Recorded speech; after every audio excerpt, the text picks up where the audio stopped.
বাংলা ধারাবাহিক থেকে চলচ্চিত্র জগতে সকলের অতি চেনা মুখ সোলাঙ্কি রায়। একাধিক ধারাবাহিক, সিনেমা ও ওয়েব সিরিজে অভিনয় করে দারুণ জনপ্রিয়তা পেয়েছেন তিনি। সোলাঙ্কি রায় ব্যক্তিগত জীবনে 2018-এ নিউজিল্যান্ডের ব্যাংকার সাক্ষ্য বসুকে বিয়ে করেছিলেন। এই সাক্ষ্য বসু তাঁর ছোটবেলার বন্ধু। বিয়ের পর সোলাঙ্কি নিউজিল্যান্ডে ছিলেন বহুদিন। তারপর আবার কলকাতায় ফিরে এসে কাজে যোগ দেন। তখন থেকেই তাঁদের বিচ্ছেদের জল্পনা চললেও 2023 সালে পাকাপাকিভাবে আইনত বিচ্ছেদ হয় সাক্ষ্য ও সোলাঙ্কির। এরপর অভিনেতা সোহম মজুমদারের সঙ্গে সম্পর্কে জড়ান সোলাঙ্কি। সোহম নিজেও একজন জনপ্রিয় অভিনেতা।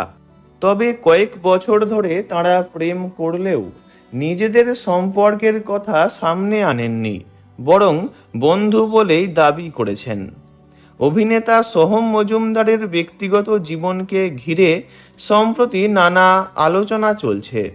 বিশেষ করে অভিনেত্রী সোলাঙ্কি রায় নিজেকে সমাজ মাধ্যমে সিঙ্গেল বলার পর থেকেই তাঁদের সম্পর্ক ভেঙে যাওয়ার জল্পনা আরও জোরালো হয়েছে।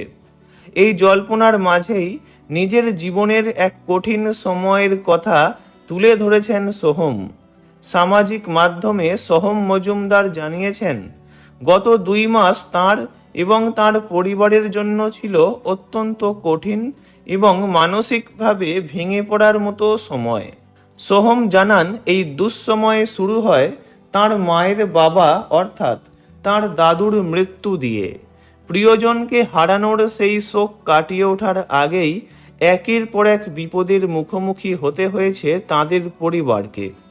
তাঁর ঠাকুমা গুরুতর অসুস্থ হয়ে পড়েন এবং এখন সপ্তাহে 2 দিন ডায়ালিসিস নিতে হচ্ছে তাঁকে। এর মধ্যেই অভিনেতার নিজেরও একটি ছোটখাটো অস্ত্রোপচার হয়।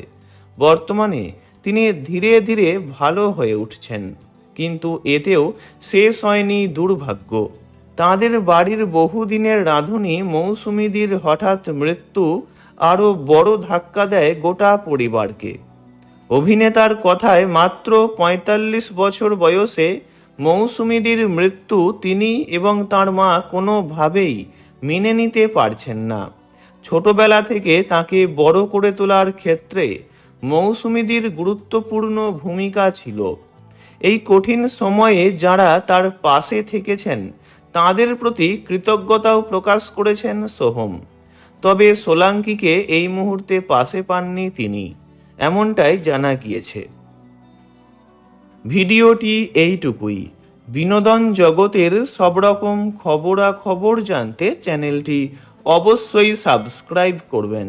ধন্যবাদ।